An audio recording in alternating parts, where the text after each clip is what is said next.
Assalamualaikum warahmatullahi wabarakatuh. Innal hamdalillah nahmaduhu wa nasta'inuhu wa nastaghfiruh wa na'udzu billahi min shururi anfusina wa min sayyiati a'malina. Man yahdihillahu fala mudilla lahu wa man yudlil fala hadiya lahu. Asyhadu an la ilaha illallah wahdahu la syarika lahu wa asyhadu anna Muhammadan 'abduhu wa rasuluhu la nabiyya ba'dahu.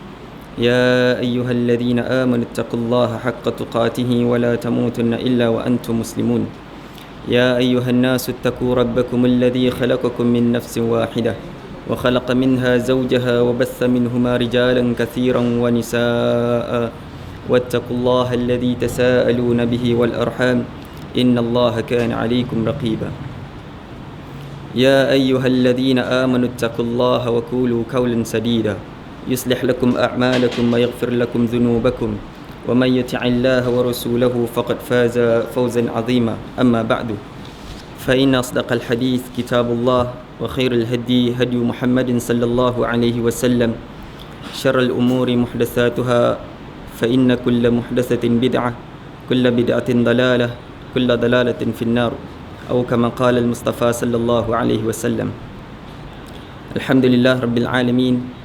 Pertamanya kita panjatkan rasa syukur kita kepada Allah Jalla wa'ala di atas kesempatan yang telah diberikan oleh Allah kepada kita, dengan pelbagai nikmat yang telah diberikan oleh Allah kepada kita.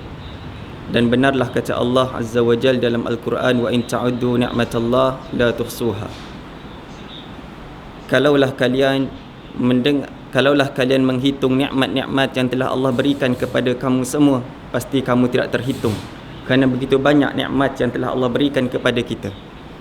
Dan alhamdulillah hari ini sekali lagi kita diberi peluang oleh Allah Subhanahu wa taala untuk kita sama-sama berada di dalam majlis ilmu, yang mana kita mendengar qala Allah wa qala Rasul, apa yang difirmankan oleh Allah Subhanahu wa taala dan apa yang diwasiatkan oleh Nabi sallallahu alaihi wasallam. Bahkan tuan-tuan hadirin mukminin yang dimuliakan sekalian, dalam sepotong hadis yang sahih Nabi sallallahu alaihi wasallam pernah menyebut, naddarallahu 'abdan naddarallahu imra'an sami'a maqalati fawa'aha fa'addaha kama sami'aha. Kata Nabi sallallahu alaihi wasallam, semoga Allah memuliakan seseorang hamba itu apabila dia mendengar perkataanku, kemudian dia memahaminya dan dia mengamalkannya, kemudian dia menyampaikan perkataanku sebagaimana apa yang telah aku katakan. Ibn al-Arabi ketika mana mensyarahkan hadis ini, beliau menjelaskan bahawa ini merupakan satu doa yang diberikan oleh Allah Jalla wa'ala kepada setiap penuntut ilmu. Setiap penuntut ilmu, Nabi sallallahu alaihi wasallam telah mendoakan mereka, iaitu semoga Allah Subhanahu wa taala memuliakan mereka. Naddarallahu imra'an sami'a maqalati. Semoga Allah Subhanahu wa taala memuliakan orang yang telah mendengar perkataanku. Fawa'aha, kemudian dia betul-betul memahami perkataanku. Fa'addaha, kemudian dia menyampaikan apa yang dia dengarkan daripada perkataan-perkataanku kepada orang lain. Maka kata Ibn al-Arabi, ini merupakan doa yang telah diberikan oleh Allah Subhanahu wa taala kepada para penuntut ilmu. Dan bertuahlah kepada mereka yang mana mencari ilmu pengetahuan, yang mendengar perkataan-perkataan Allah, yang mendengar perkataan-perkataan Nabi sallallahu alaihi wasallam, dan sudah tentu mereka akan mendapat keberuntungan. Kerana didoakan sendiri oleh Nabi sallallahu alaihi wasallam. Dan mudah-mudahan tuan-tuan hadirin sekalian, kita juga berdoa juga kepada Allah Subhanahu wa taala agar kita termasuk dalam doa yang disabdakan oleh baginda sallallahu alaihi wasallam. Kita termasuk dalam golongan orang yang dimuliakan oleh Nabi sallallahu alaihi wasallam kerana mendengar perkataan-perkataan baginda, memahami perkataan-perkataan baginda, mengamalkan perkataan-perkataan baginda sallallahu alaihi wasallam, dan cuba menyampaikan kepada kawan-kawan kita yang tidak hadir dalam majlis kita, insya-Allah. Dan hari ini kita akan bersama-sama masuk ataupun kita akan sama-sama berbincang menggunakan buku Riyadhus Salihin, iaitu satu karya agung yang telah dikumpulkan oleh Al-Imam Nawawi rahimahullah. Yang mana Imam Nawawi rahimahullah, beliau telah pun mengumpulkan banyak hadis di dalam kitabnya Riyadhus Salihin, yang mana dalam karya ini terkumpul lebih kurang 1000 lebih hadis. Dan ianya berbicara berkaitan dengan targhib wa tarhib, iaitu perkara-perkara yang mana ingin menyampaikan berita kegembiraan kepada manusia dan memberi ancaman kepada kita. Maksudnya dalam hadis-hadis ini, Al-Imam Nawawi rahimahullah sebagaimana dalam muqaddimah kitab Riyadhus Salihin ini, beliau menjelaskan bahawa tujuan sebenar beliau menulis kitab ini ataupun mengumpulkan hadis-hadis dalam karya ini adalah untuk membawa orang kembali kepada Allah Jalla wa Ala. Sebab itu diberi nama dengan Riyadhus Salihin, iaitu taman bagi orang-orang yang saleh. Dan kita juga berharap mudah-mudahan Allah memasukkan kita dalam kalangan itu. Dan para ulama, mereka mengkaji kitab ini dan mereka mensyarahkan hadis-hadis dalam kitab ini. Dan termasuklah pada tangan tuan-tuan Bahjatul Nadhirin yang mana disyarahkan oleh Syekh Salim Al-Hilali. Dan begitu juga ada lagi di kalangan pensyarah-pensyarah yang lain yang mengambil usaha itu untuk mensyarahkan juga hadis-hadis ini, kerana mereka merasakan begitu perlu untuk kita memahami hadis-hadis yang telah dikumpulkan oleh Al-Imam Nawawi rahimahullah dalam karya dia ini, Riyadhus Salihin. Dan bila kita lihat dalam karya Riyadhus Salihin ini, kita dapati bahawa Al-Imam Nawawi rahimahullah telah pun mengumpulkan hadis-hadis yang mana padanya adalah hadis-hadis yang sahih. Dan ianya bukan hanya sekadar riwayat Bukhari dan Muslim sahaja. Walaupun kebanyakan dalam kitab ini, Riyadhus Salihin ini, dikumpulkan oleh Al-Imam Nawawi, kebanyakannya adalah hadis-hadis yang diriwayatkan oleh Al-Imam Bukhari dan Muslim dalam sahih mereka. Tetapi tidak ketinggalan, masih lagi ada beberapa hadis-hadis yang mana bukan diriwayatkan oleh Imam Bukhari dan Muslim. Ada di sana riwayat yang diriwayatkan oleh Imam Abu Dawud, diriwayatkan oleh Ibn Majah, diriwayatkan oleh Al-Imam Tirmizi dan lain-lain. Maksudnya banyak lagi hadis-hadis yang mana diambil oleh Imam Nawawi untuk melengkapkan hadis ataupun melengkapkan karya dia Riyadhus Salihin. Cuma para pengkaji, mereka mengkaji dan mengatakan tidak semua juga hadis-hadis dalam Riyadhus Salihin ini sahih. Walaupun pada permulaannya Imam Nawawi rahimahullah mengumpulkan hadis-hadis dalam karyanya ini adalah hadis-hadis yang sahih, tetapi ada pengkaji-pengkaji selepasnya mengkaji semula hadis-hadis yang dibawa oleh Imam Nawawi dalam karya dia, dan didapati ada beberapa hadis yang tidak bertaraf sahih. Dan ada yang mengatakan 17 buah hadis, tak banyak. Daripada 1000 lebih tadi, 17 sahaja. Maksudnya sikit je. Sangat-sangat sedikit yang tidak bertaraf makbul, yang boleh diterima. Sekalipun begitu, ianya bukan berkaitan dengan hukum hakam. Dia hanya sekitar perkara-perkara yang berkaitan dengan targhib wa tarhib ataupun fadail a'mal, perkara-perkara yang berkaitan dengan kelebihan-kelebihan amalan, nasihat-nasihat yang diwasiatkan oleh Nabi sallallahu alaihi wasallam. Dan tidak mustahil selepas ini kalau kita temui ada beberapa orang, ada lagi pengkaji-pengkaji yang lain yang menyatakan bahawa karya ini juga bukan 17 yang tidak sahih, bahkan ada yang lebih, ada yang kurang. Sebab perkara yang mensahihkan ataupun mendaifkan sebuah hadis ini adalah perkara-perkara ijtihadi. Kita kena ingat tu. Perkara-perkara ijtihadi boleh jadi ianya sahih pada setengah ulama, tapi tidak sahih pada setengah ulama yang lain. So perkara itu tidak heran, maka kita sebagai penuntut ilmu kita kena berlapang dada. Lebih-lebih lagi perkara-perkara yang hanya sekadar berkisar perkara-perkara furu'iyah, perkara-perkara furu', bukan perkara-perkara usul. Lantas kita selaku pengkaji ataupun kita selaku penuntut ilmu, kita perlu sentiasa berlapang dada dengan perkara-perkara yang macam ni, insya-Allah. Dan hari ini insya-Allah kita akan masuk bab yang pertama, iaitu bab yang berkaitan dengan ikhlas. Allah Subhanahu wa taala telah berfirman di dalam Al-Quran, "Wa ma umiru illa liya'budullaha mukhlishina lahuddin, hunafa'a wa yuqimus salah wa yu'tuz zakah wa dzalika dinul qayyimah." Kata Allah Subhanahu wa taala, dan tidak diseru ataupun tidak diperintahkan kepada kamu semua untuk mengabdikan diri kepada Allah Subhanahu wa taala mukhlisina lahuddin, iaitu ikhlas, bulat diri kita kepada Allah Subhanahu wa taala.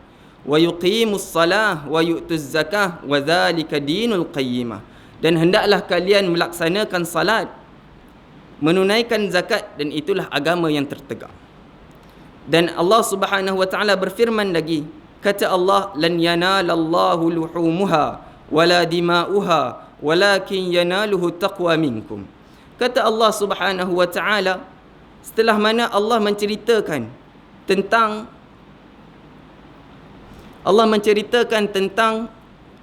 ibadah korban, yang mana Allah Subhanahu wa taala menceritakan tentang ibadah korban, kemudian Allah menyambung. Allah kata, la yanalallahu luhumuha wala dima'uha, sesungguhnya daging ibadah korban kita tadi, wa dima'uha, begitu juga darah dia, la yanalallahu luhumuha wala dima'uha, ianya tidak akan sampai kepada Allah Subhanahu wa taala. Daging yang kita korbankan tadi, begitu juga darah yang kita korbankan tadi, ianya tidak akan sampai kepada Allah Jalla wa ala. Walakin, kata Allah Subhanahu wa taala, akan tetapi apa yang sampai kepada Allah, at-taqwa minkum. Yang sampai kepada Allah Subhanahu wa taala bukan darah binatang tadi, bukan daging binatang tadi, akan tapi takwa yang ada dalam hati sanubari kita, yang mana Nabi sebut at-taqwa hahuna, takwa dalam hati. Dan Allah Subhanahu wa taala berfirman lagi, kul in tukhfu ma fi sudurikum aw tubduhu ya'lamuhullah. Katakanlah wahai Muhammad, sekiranya engkau semua menyembunyikan sesuatu dalam diri kalian, aw tubduhu, ataupun kalian menzahirkannya, ya'lamuhullah, pasti Allah Subhanahu wa taala akan mengetahui. Allah Sami'un Basir, Allah Alim, Allah itu maha mengetahui, Allah itu maha melihat, Allah itu maha mendengar apa yang kita fikirkan, apa yang kita ucapkan. Sekalipun orang tak mendengar, tetapi Allah Subhanahu wa taala itu maha mendengar. Begitu juga niat yang ada dalam hati kita, Allah itu maha mengetahui. Dan Imam Nawawi rahimahullah memulakan dalam kitab ini dengan hadis yang sangat masyhur, iaitu hadis Umar bin Khattab, itu hadis niat. Dan kita mulakan hadis yang pertama, iaitu hadis niat. Mungkin tuan-tuan ada dalam nota-nota tu, boleh tengoklah hadis yang pertama, iaitu hadis Umar ibn Al-Khattab radhiyallahu anhu. An Amirul Mukminin Abi Hafsin Umar ibn Khattab bin Nufay bin Abdul Uzza bin Riyahi Abdullah ibn Qurt bin Razah ibn Adi ibn Ka'ab bin Lu'ay bin Ghalib Al-Qurashi Al-Adawi radhiyallahu anhu qala سمعت رسول الله صلى الله عليه وسلم يقول إنما الأعمال بالنيات وإنما لكل امرئ ما نوى فمن كانت هجرته إلى الله ورسوله فهجرته إلى الله ورسوله ومن كانت هجرته لدنيا يصيبها أو امرأة ينكحها فهجرته إلى ما هاجر إليه متفق عليه. Tuan-tuan hadirin mukminin sekalian, hadis yang pertama yang dibawakan oleh Al-Imam Nawawi dalam karyanya Riyadhus Salihin, iaitu hadis yang sangat masyhur, yang mana hadis ini seringkali diberi perhatian oleh para ulama ketika mana mereka ingin menulis karya-karya mereka. Setiap kali mereka nak menulis hadis, ataupun setiap kali mereka nak menulis kitab-kitab mereka, mereka akan menjadikan hadis ini hadis yang pertama. Sehingga kan Abdul Rahman Ibn Mahdi, beliau pernah mengatakan bahawa kalaulah aku menulis kitab, sudah pasti aku akan menulis setiap bab hadis ini. Innamal a'malu binniyat. Sesungguhnya setiap amalan itu adalah dengan niatnya. Bahkan beliau menyebut lagi, kalaulah aku nak mencadangkan kepada orang yang nak menulis kitab, sesiapa yang nak menulis kitab, aku cadangkan kepada dia supaya dia mulakan penulisan dia dengan hadis ini. Innamal a'malu binniyat. Pentingnya hadis ini, Sehingga kan Imam Syafi'i rahimahullah mengatakan, hadis ini termasuk 1/3 ilmu. Hadis ini termasuk 1/3 ilmu. Begitu pentingnya hadis berkaitan dengan niat. Dan begitu pentingnya perhatian para ulama terhadap niat. Kan niat menentukan amalan itu diterima ataupun tidak di sisi Allah Jalla wa'ala. Dan Umar ibn Al-Khattab radhiyallahu anhu telah meriwayatkan hadis ni. Dan kita tahu Umar ibn Al-Khattab merupakan seorang sahabat Nabi sallallahu alaihi wasallam yang mana beliau dijamin oleh baginda sallallahu alaihi wasallam dengan syurga. Salah seorang daripada sahabat Nabi sallallahu alaihi wasallam yang dijamin oleh Nabi sallallahu alaihi wasallam dengan syurga. Dan antara gelaran yang diberikan oleh beliau iaitu Abu Hafsin. Gelaran yang diberikan oleh Umar ibn Al-Khattab radhiyallahu anhu adalah Abu Hafsin. Hafsin maksudnya adalah singa. Hafsin maksudnya adalah singa. Dan kita tahu bagaimana karakter Umar ibn Al-Khattab radhiyallahu anhu. Seorang yang sangat tegas, seorang yang berani, sehingga kan musuh-musuh takut dengan beliau. Bahkan ketika mana beliau masuk Islam, maka orang Islam yang ketika itu ditindas oleh musyrikin Mekah, mereka merasakan bahawa mereka terbela dengan Islamnya Umar ibn Al-Khattab radhiyallahu anhu. Kerana sifat Umar yang mana begitu tegas dan berani, sehingga kan menggerunkan musuh-musuh Allah Subhanahu wa taala.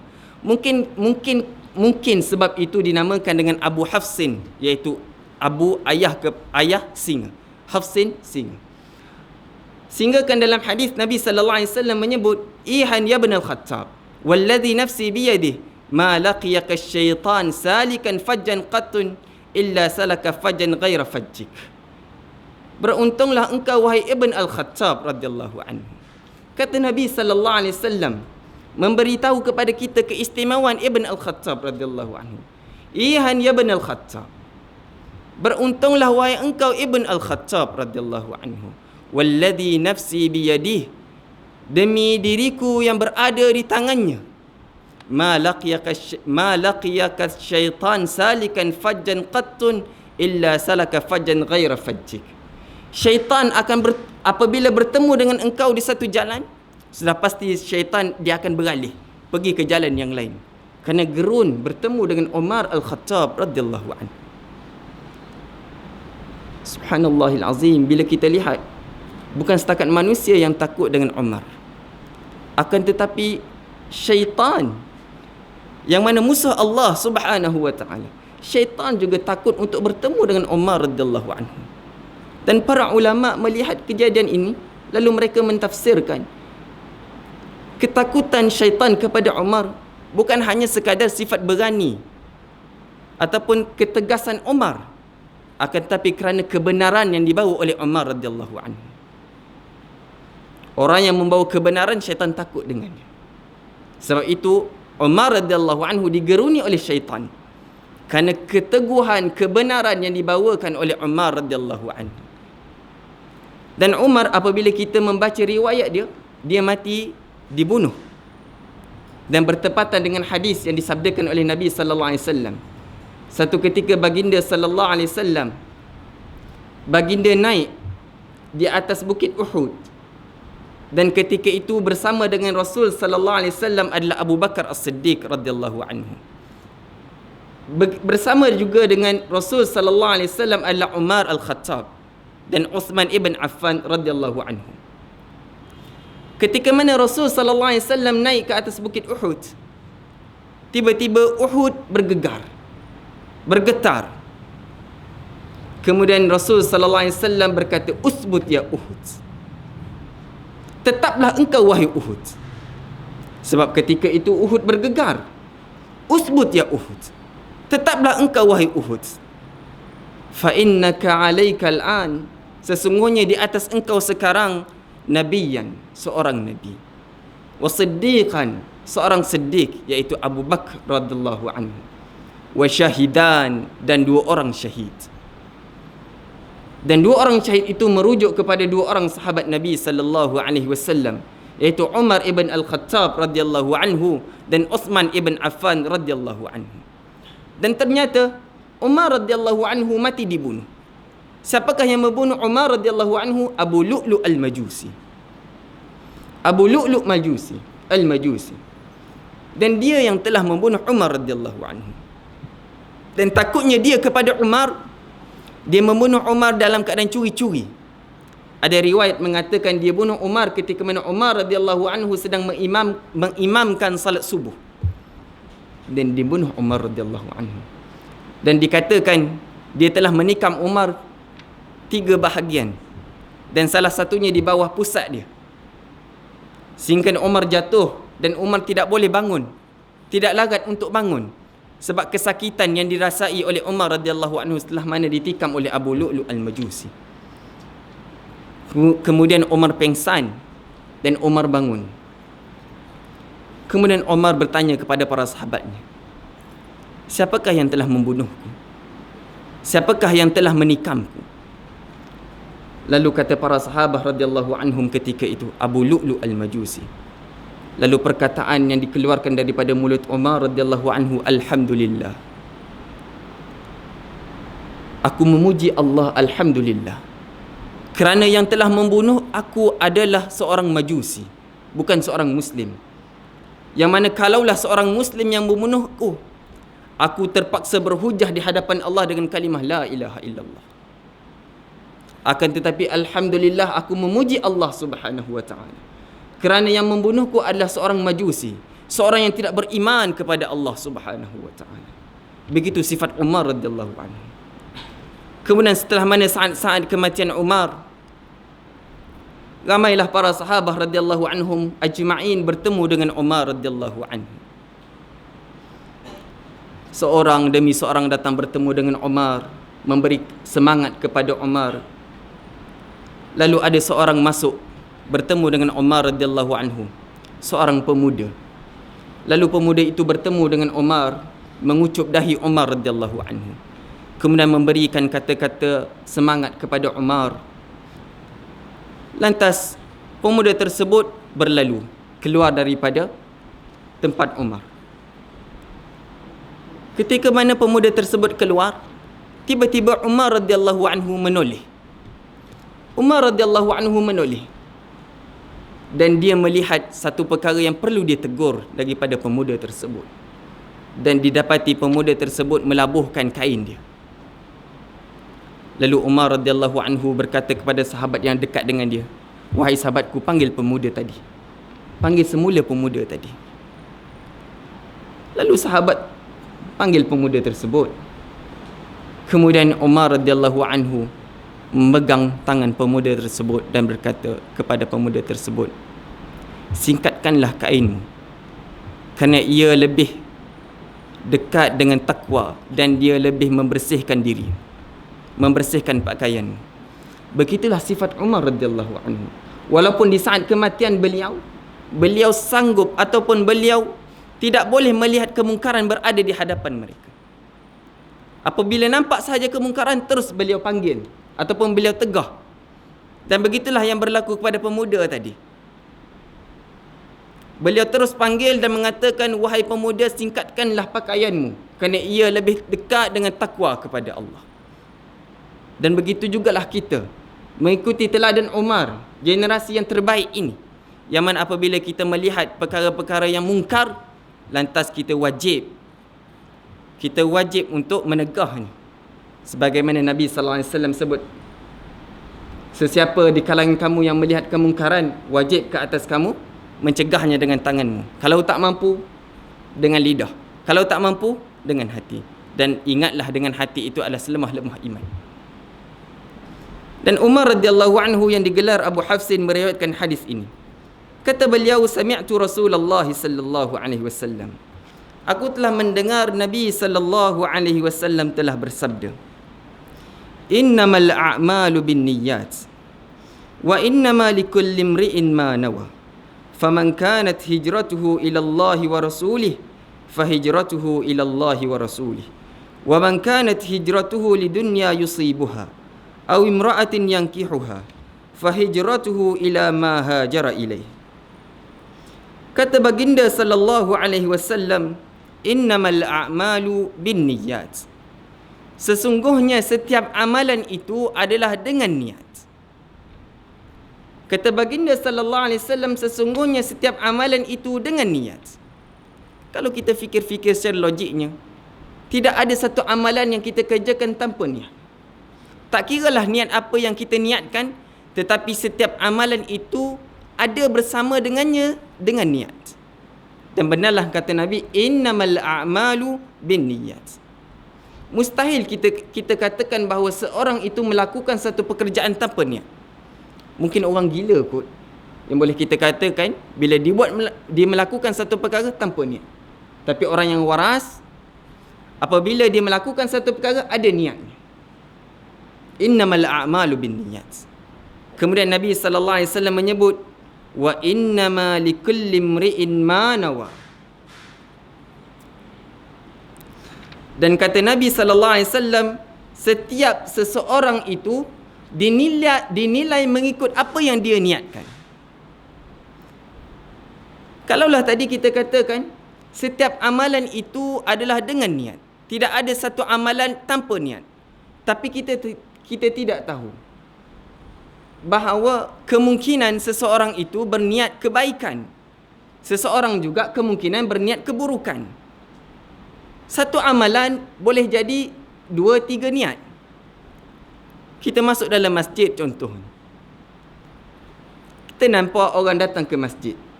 Boleh jadi dia datang ke masjid walaupun amalannya nampak 1, 2, 3, 4, 5, 6 orang masuk ke dalam masjid. Tapi boleh jadi 2, 3, 4, 5, 6 orang yang masuk ke dalam masjid tadi mempunyai niat yang berbeza-beza. Sebab itu Nabi SAW selepas itu mengatakan, wa innama likulli imri'in ma nawa. Setiap seseorang itu akan dinilai mengikut niatnya. Bagaimana niat dia?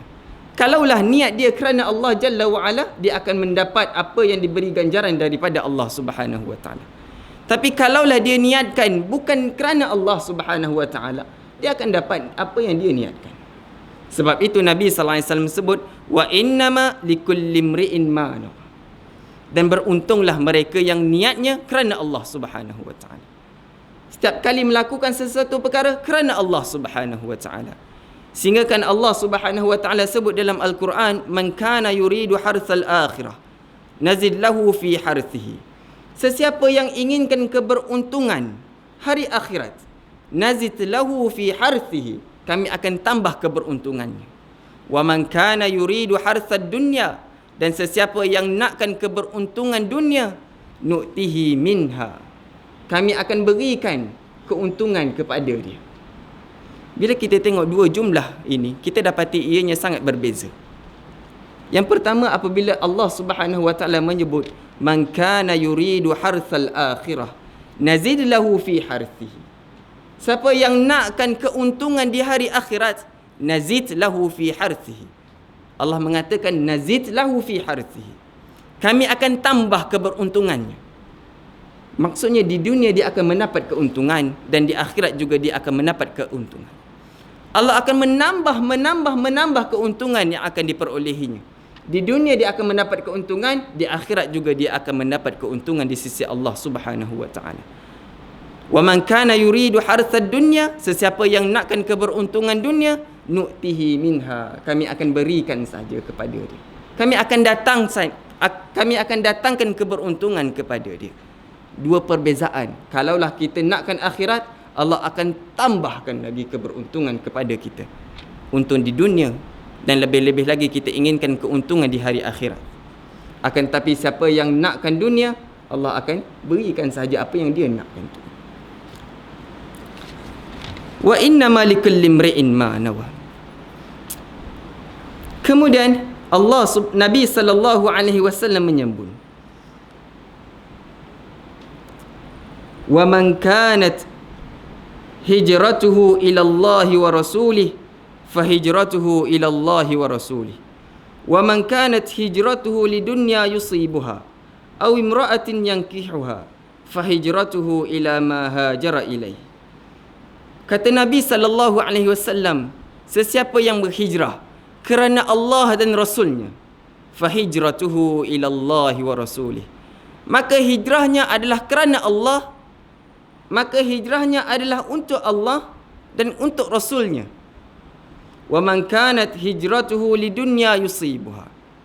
Akan tetapi kata Nabi sallallahu alaihi wasallam, sesiapa yang berhijrah kerana dunia yang ingin dikecapinya, aw imra'atin yankihuha, ataupun dia ingin berkahwin dengan seorang perempuan, fahijratuhu ila ma hajara ilaih, maka hijrahnya mengikut apa yang dia niatkan. Jumlah yang pertama, Nabi memberi contoh kepada kita. Pada permulaan tadi, Nabi memberi kaedah. Innamal a'malu binniyat wa innama likulli imri'in ma nawa. Itu kaedah. Yang mana setiap amalan itu adalah dengan niat, dan seseorang itu akan dinilai dengan niatnya. Kaedah yang diberikan oleh Allah Subhanahu wa taala. Kaedah yang telah diberikan oleh Nabi sallallahu alaihi wasallam. Kemudian Nabi memberikan satu contoh, sesiapa yang berhijrah kerana Allah, kerana Rasulnya, fahijratuhu ilallahi wa rasulih, maka hijrahnya kerana Allah dan Rasulnya. Wa man kanat hijratuhu lidunya yusibuha. Akan tetapi kata Nabi sallallahu alaihi wasallam, sesiapa yang berhijrah kerana dunia yang ingin dikecapinya, fahijratuhu aw imra'atin yankihuha, ataupun kerana perempuan yang ingin dinikahinya, fahijratuhu ila ma hajara ilaih, hijrahnya mengikut apa yang dia niatkan. Kalaulah yang pertama Nabi memberi contoh, wa man kanat hijratuhu ilallahi wa rasulih, fahijratuhu ilallahi wa rasulih. Sesiapa yang berhijrah kerana Allah dan Rasulnya, fahijratuhu ilallahi wa rasulih, hijrahnya kerana Allah, kepada Allah dan kepada Rasulnya. Tetapi jumlah yang kedua, Nabi SAW tidak mengulangi perkataan yang sama. Nabi tidak mengatakan, wa man kanat hijratuhu lidunya yusibuha aw imra'atin yankihuha fahijratuhu lidunya yusibuha. Nabi tak kata macam tu. Tetapi Nabi kata, sesiapa yang berhijrah kerana ingin mengecapi dunia, maka hijrahnya mengikut apa yang dia niatkan. Para ulama menafsirkan perkataan Nabi sallallahu alaihi wasallam, dan mereka mengatakan bahawa hinanya dunia ini, sehingga kan Nabi sallallahu alaihi wasallam tidak mengulangi perkataan itu sebagaimana contoh yang diberikan pada jumlah yang pertama. Kalaulah jumlah yang pertama kita dapati bahawa Nabi sallallahu alaihi wasallam menyebut sesiapa yang berhijrah kerana Allah dan Rasulnya, maka hijrahnya kepada Allah dan Rasulnya. Nabi mengulangi perkataan itu. Tetapi jumlah yang kedua, perkataan yang kedua, Nabi tidak mengulangi kerana hinanya dunia, sehingga kan Nabi sallallahu alaihi wasallam tidak mengulangi. Bahkan para ulama menafsirkan lagi, kata mereka bahawa hijrah kerana Allah dan Rasulnya, ganjarannya sangat besar di sisi Allah Subhanahu wa taala. Kerana dalam hadis ini Nabi sallallahu alaihi wasallam tidak mendetailkan, tidak memperincikan ganjaran dia. Nabi tidak mengatakan sesiapa yang berhijrah kerana Allah dan kerana Rasulnya, maka ganjarannya sedemikian. Tak, Nabi tak sebut macam tu. Tapi Nabi sallallahu alaihi wasallam menyebut fahijratuhu ilallahi wa rasulih, maka hijrahnya kerana Allah Subhanahu wa taala, ataupun hijrahnya kepada Allah dan kepada Rasul. Dan tidak menyebutnya Nabi sallallahu alaihi wasallam tentang ganjaran tersebut menunjukkan kepada kita besar ganjaran mereka yang berhijrah kepada Allah Subhanahu wa taala. Dan itu pernah berlaku pada zaman sahabah radhiyallahu anhum ajma'in. Ianya berlaku kepada seorang tua, yang mana seorang tua itu dia tidak berhijrah bersama dengan Nabi sallallahu alaihi wasallam kerana lemahnya dia untuk pergi berhijrah jauh daripada Mekah ke Madinah. Apabila turunnya ayat yang mengatakan bahawa Allah memerintahkan kepada Nabi dan para sahabatnya untuk berhijrah daripada Mekah ke Madinah, maka mereka pun pergi beramai-ramai berhijrah ke Madinah. Tapi ada beberapa orang sahabat Nabi sallallahu alaihi wasallam yang tidak pergi berhijrah ke Madinah. Kerana apa? Ada di kalangan mereka yang lemah, dan termasuklah orang tua tadi. Dia tidak larat untuk pergi berhijrah ke Madinah, kerana perjalanan daripada Mekah ke Madinah itu sangat jauh. Tetapi satu hari dia terfikir, dia perlu juga untuk pergi berhijrah ke Madinah. Kenapa dia terfikir alangkah indahnya mereka yang berada di Madinah sekarang ini bersama dengan Nabi sallallahu alaihi wasallam. Mereka boleh salat di belakang Nabi sallallahu alaihi wasallam. Mereka boleh mendengar perkataan-perkataan Nabi sallallahu alaihi wasallam. Mereka boleh menatap wajah Nabi sallallahu alaihi wasallam. Indahnya apabila mereka berada di samping Nabi sallallahu alaihi wasallam. Lalu aku ingin juga merasa keindahan tersebut. Lalu dia bertekad, berazam. Walaupun dia dah tua, dia dah tak larat, tetapi dia berazam, aku nak juga pergi berhijrah ke Madinah. Lalu dia pergi berhijrah ke Madinah. Dalam tengah-tengah perjalanan, tiba-tiba dia merasakan begitu tenat ataupun dah tak larat dah untuk meneruskan lagi perjalanan. Lalu dia berehat di sebuah tempat. Dan dia merasakan bahawa tidak mungkin lagi kot untuk dia nak pergi sampai ke Madinah, kerana dia dah sangat-sangat dah tak larat. Sehingga kan dia menepuk tangan dia. Dia menepuk sekali. Kemudian dia kata kepada Allah, "Ya Allah, inilah bai'ahku kepada Engkau. Inilah bai'ah aku kepada Engkau, ya Allah." Kemudian dia menepuk sekali lagi tangan dia.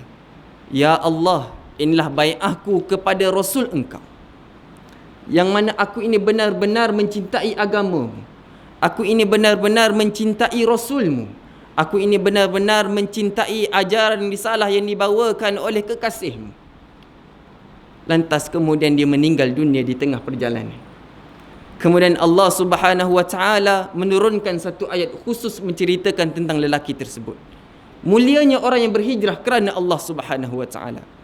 Kata Allah Subhanahu wa taala dalam Al-Quran, "Wa man yuhajir fi sabilillah yajid fil ardi muragaman katsiran wasa'ah."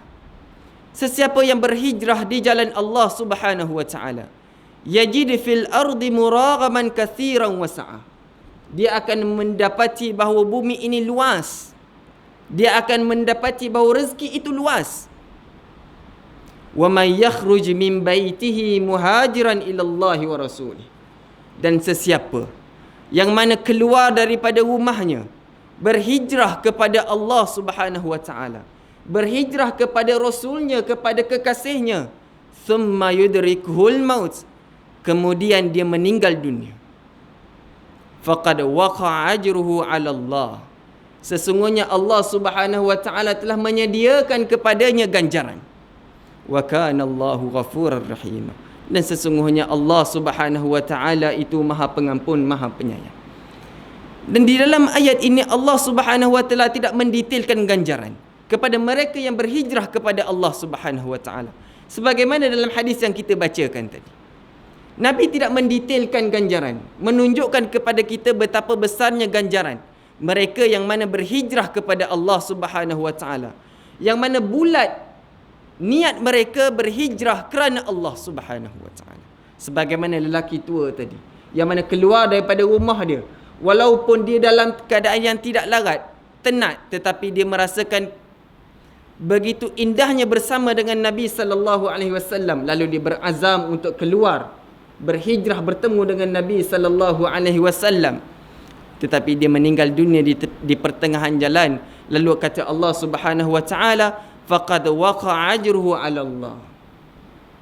Sesungguhnya telah pun ditetapkan ganjarannya kepada dia.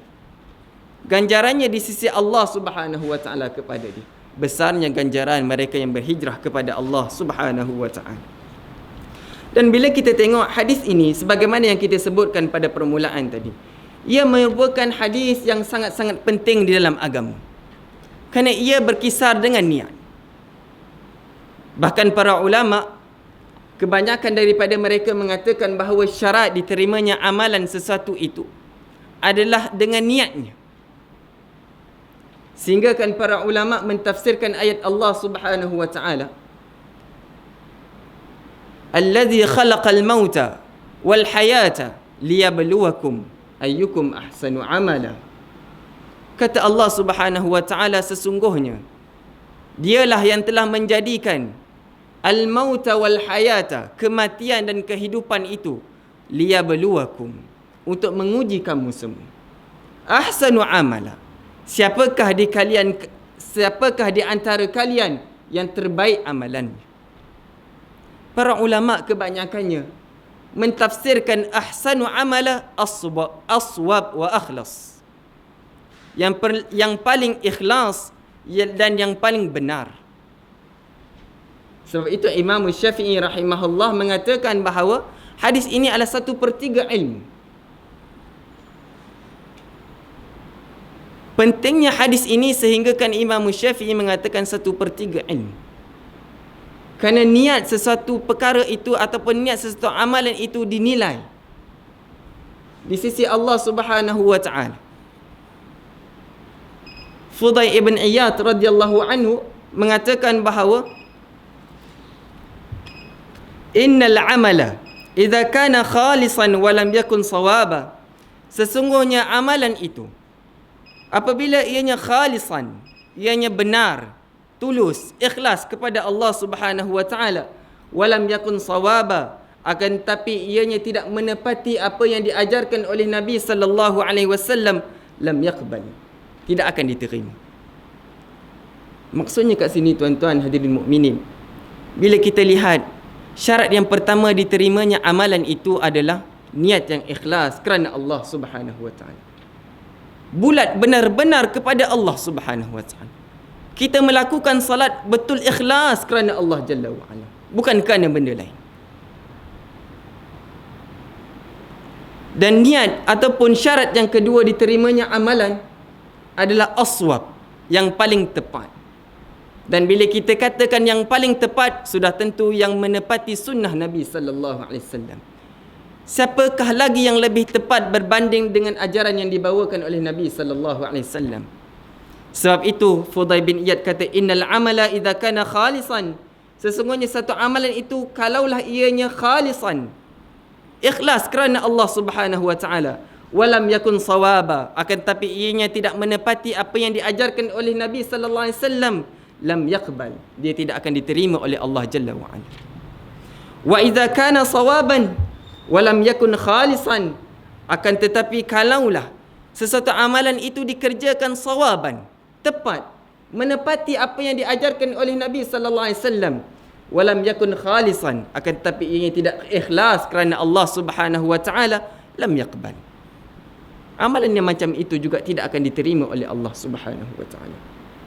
Hatta yakuna khalisan wa sawaba, sehinggalah kata Fudail ibn Iyad, satu amalan itu diterima di sisi Allah Subhanahu wa taala, yakunu khalisan wa sawaba, ikhlas kerana Allah Jalla wa ala, dan aswab, sawab, tepat menepati apa yang diajarkan oleh Nabi sallallahu alaihi wasallam. Begitulah juga yang disebut oleh Allah Jalla wa ala dalam Al-Quran. Kata Allah Subhanahu wa taala, faman kana yarju liqa'a rabbih falyamal amalan salihan wala yusyrik biibadati rabbih ahada. Kata Allah Subhanahu wa taala, sesiapa yang beramal, sesiapa yang mengharapkan pertemuan dengan Tuhannya,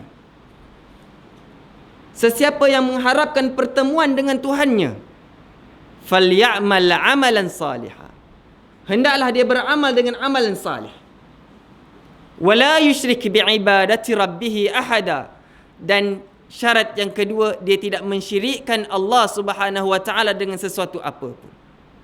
Falyamal amalan salihah, bukanlah amalan salih itu mengikut timbangan syariat, mengikut timbangan kita, tak.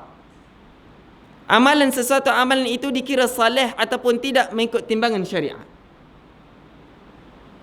Mengikut timbangan kita, salat maghrib 4 rakaat itu lebih baik daripada 3 rakaat. Lebih banyak kita sujud, lebih banyak kita rukuk kepada Allah Subhanahu wa taala. Mengikut timbangan akal kita, ianya lebih baik. Sebab lebih panjang kita bermunajat kepada Allah Subhanahu wa taala. Tapi pada pandangan syariat tidak. Kerana Nabi sallallahu alaihi wasallam telah mengajar kita bahawa salat maghrib 3 rakaat. Lantas 3 rakaat itu lebih baik daripada 4 rakaat. Walaupun 4 rakaat pada pertimbangan akal kita ianya lebih baik daripada 3 rakaat. Falyamal amalan salihah, syarat yang pertama. Kena beramal salih, ittiba' Nabi. Kena betul-betul mengikut apa yang dibawakan oleh Nabi sallallahu alaihi wasallam.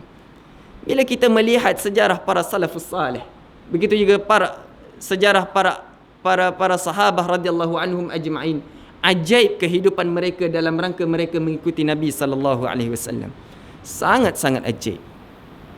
Aisyah radhiyallahu anha, pada satu ketika dia ditanya, "Wahai Aisyah, kenapa perempuan apabila datangnya haid lalu dia diwajibkan, kenapa perempuan diwajibkan untuk mengqadakkan puasa tapi tidak mengqadakkan salat?" Seorang datang bertemu dengan Aisyah, ditanya, "Wahai Aisyah, kenapa perempuan wajib kepada dia qada puasa tapi tidak qada salat?" Lalu apa kata Aisyah radhiyallahu anhu? "Kami diperintahkan begitu." Aisyah dia tidak memberi alasan. Dia tidak memberi hikmah-hikmah, tak. Dia tak kata, "Iyalah, kami puasa setahun sekali je." Dia tak kata macam tu. Sedangkan salat setiap-tiap hari. Dia tak kata macam tu. Dia tidak pun memberi satu pun alasan. Tapi satu perkataan yang keluar daripada mulut dia, dia kata apa? Sesungguhnya kami diperintahkan begitu. Berpegang betul dengan sunnah Nabi sallallahu alaihi wasallam. Mereka merealisasikan cinta Nabi, cinta kepada Rasul sallallahu alaihi wasallam dengan ittiba', dengan betul-betul mengikuti apa yang dibawakan oleh Nabi sallallahu alaihi wasallam. Hari ini ramai di kalangan kita ataupun fenomena masyarakat kita hari ini, mereka meletakkan amal yang saleh itu mengikut timbangan akal mereka. Tak lama lepas ni ada pula majlis selawat, betul tak? Kita dengar macam-macam, subhanallahil azim. Sahabat bertanya kepada Nabi, "Kaifa nusalli?" Bagaimana kami nak berselawat kepada engkau? Lalu Nabi mengajarkan salawat Ibrahimiyah, dan itulah selawat yang terbaik. Tapi hari ini macam-macam. Qasidah itu, ini macam dah bernasyid dah.